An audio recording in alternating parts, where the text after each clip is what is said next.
Here we are, everybody. Got the 83 Shadow in service mode.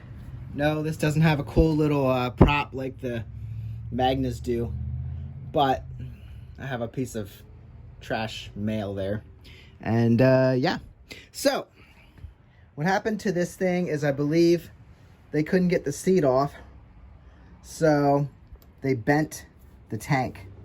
They probably lifted the tank up to get underneath it, and this flange here is bent. So when you push it down, I had to loosen this up first of all. See, I have it loose in order to get this tank, well, in the end, to sit down on its spot, and it should float down. See, that lines up right there. I might put some WD in there, penetrating fluid, make sure that's ready to accept a bolt. And then I did say, I reconnected our fuel lines. This comes up from the fuel pump. So I reconnected that and screwed that tight.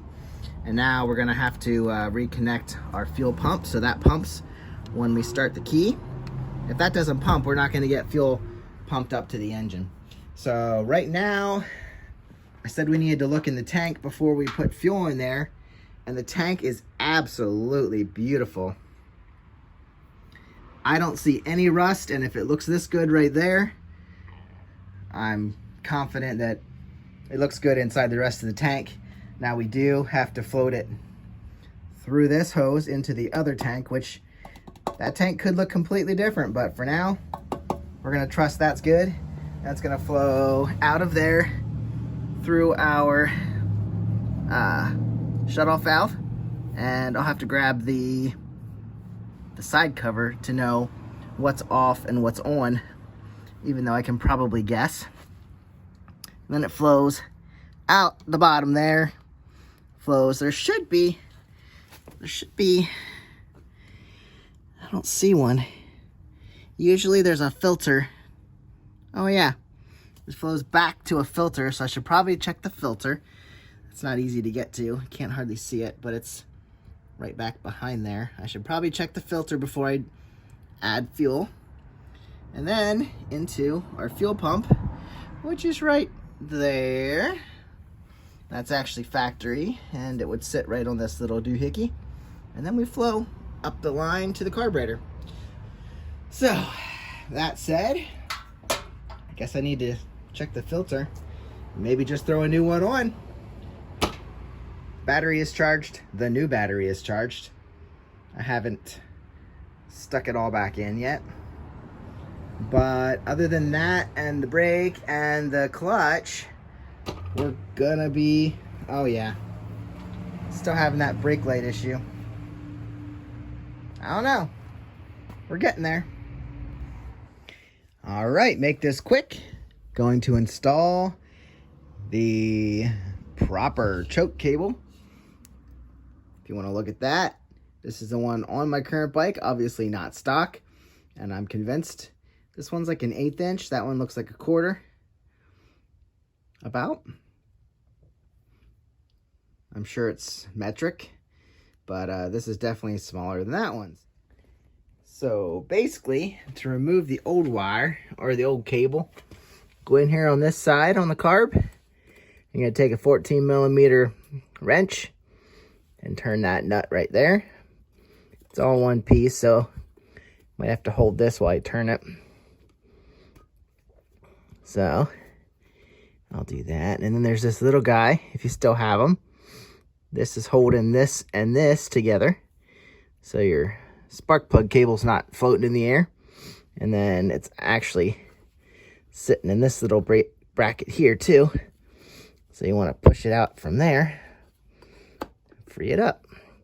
So when you turn this loose, you're just gonna pull that out and make sure you don't lose any of the parts sitting in there. There's a little plunger that moves with the cable to block off the fuel. So I'll work on turning this. On the other side, just basically flip you around. It's gonna be the same. Find where we're at here. You follow the cable. Can't even even see on this side. Oh, we're right here. Here. I'll just walk around the bike. The cable splits into two parts and goes to one side and the other. So here's our next one. Right here, your 14 millimeter fits on the end there. I'll need it to break it free. And then you can see here, our cable runs up here, splits off into one. And then you gotta wiggle it out of here and fish it up through. And then just, there's a hook there. Then just follow that path for your new cable. It's as easy as that. And then you screw in the new one. There's the plunger I was talking about.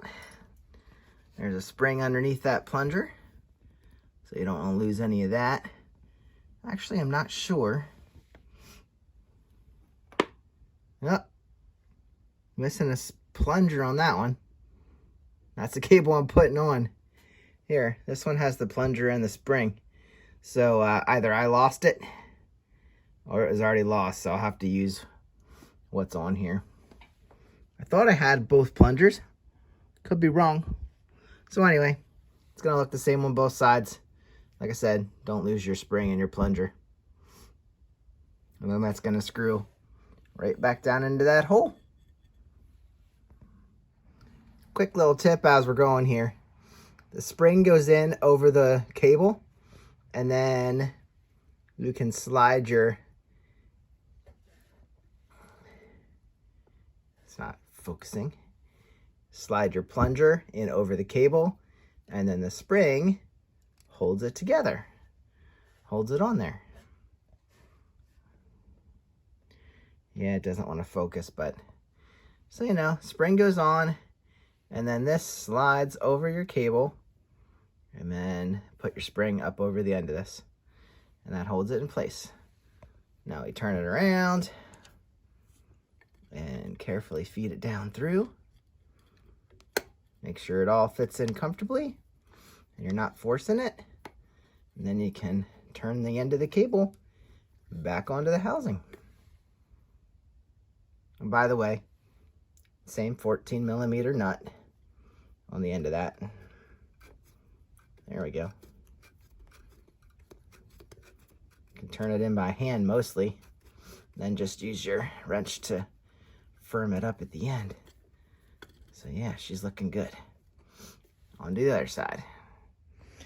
All right, for the first time ever since I owned this bike, I got the tank down to where it's supposed to be.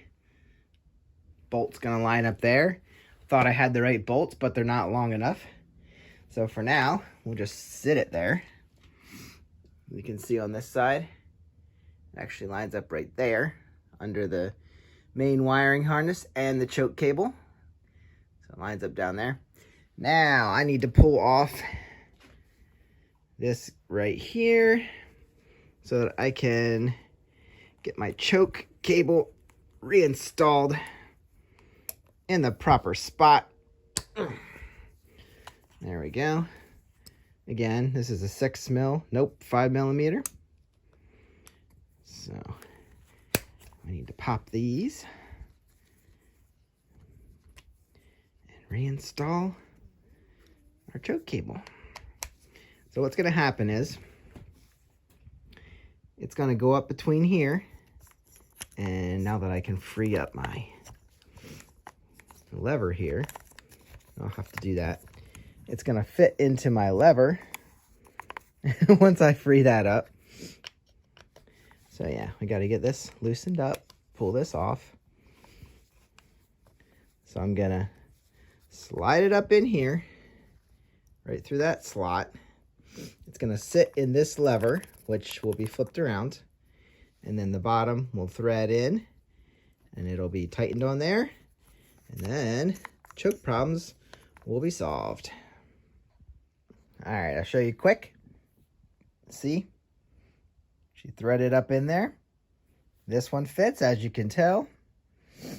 And then the cable goes in that little knob and lays in our lever. And then that just slides carefully over the lever. And then that'll sit like that. This will obviously be in the housing. You want to make sure all this is where it's supposed to be. There we go. See? And then that goes right in like that. And then this bolts back onto the housing, and I'll show you what we got when we're done. All right, so now everything is in place, and you can actually hear as we turn the choke on, you can hear it moving down to there at the carbs.